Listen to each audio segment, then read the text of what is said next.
Let's go to Polk County Sheriff Grady Judd. He's going to join us live here for a second. We've seen so many of these winds expand far beyond the storm here, and we're going to check in with him if we have him. Do we have him? We don't have him. All right, we're going to get back with him in a few moments.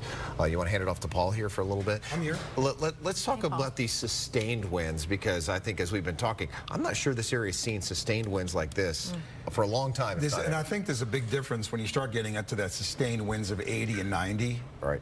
Big difference. I always say since I've lived here, we've had a lot of storms. 50, 60, 70, gusts to 80, once in a while 90. But when you start talking sustained, getting up to Cat 2, right, it's a big difference. It really is. It is a Cat 2 hurricane now. It is weakening. It'll continue to weaken as it heads for the East Coast. But these storms at night, you know, we're here at work and we're busy, but anyone that's in their home that doesn't have power and the wind's 80 miles an hour outside, it's not a good situation. It's not comfortable. Great. Okay, sure. Let's go. We'll talk to Grady's rep. Yeah, Grady Judd, we've got him. Sheriff Judd, are you with us? I am. How are you tonight? Hi, Sheriff. Thanks so much for being with us. We're doing just fine. The question is, how are you doing? How's everybody doing in Polk County?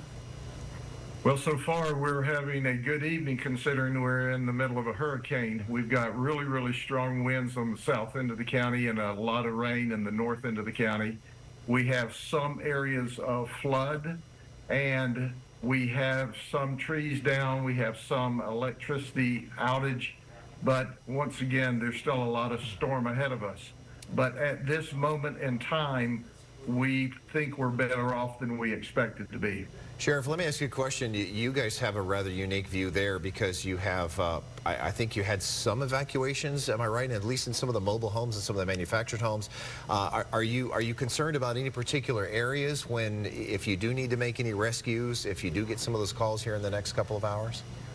Sure, Mark. We have a lot of low-lying areas throughout the county, and we certainly have warned those people, and the ones that are going to evacuate have. As you know, some decide that they want to ride it out. After we've gotten into this high fevered pitch part of the storm where people got scared because, as Paul said, it's night and the wind's up and they hear the crackling and the rain, they've called to ask us to come get them, and we've told them, no, we'll see you in the morning. We ask you to leave ahead of time, and now it's too dangerous for us to just come remove you from your home because you've gotten scared. And there's reason to be scared, but, you know, once again, I'm not going to say I told you so, but I told you so. We begged you and pled with you to come into our shelter, and we have still an immense amount of shelter space, but it's too dangerous now to get out and try to come to a shelter. So just hunker down, and we'll come to you in the morning. Now, my deputies, who are the very best, have partnered with EMS and paramedics.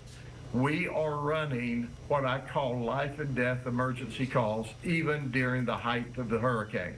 We dispatch, and if our deputies are able to make it to the life and death circumstance, then we will.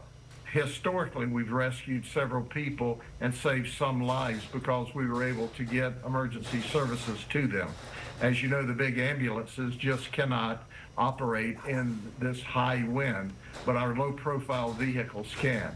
And that's what we're doing in concert with the paramedics. We get the paramedics there safely, and then we diagnose them and get them to the hospital in emergency mode. Sheriff Judd, have you had a number of those calls already tonight, those life and death calls?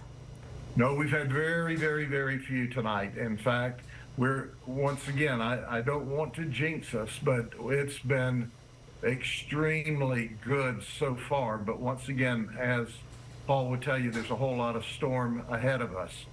But once again, we didn't think we would be in this good a shape at this time. We've got trees down, we've got some trees through roofs, we've got power outages. We certainly have in our lower spots some flooding and an immense amount of rain and obviously very high winds. But we feel good at this point, but you know, keep us and everybody that's in storm's path in your prayers, because this is a real ugly thing. Now, tomorrow or the next day, if we find that we've come out of this better than we anticipated, we hope that we're able to give help rather than to receive help. So we'll either be receiving help, or as soon as we wrap up here, we'll be going to the worst areas to help them out.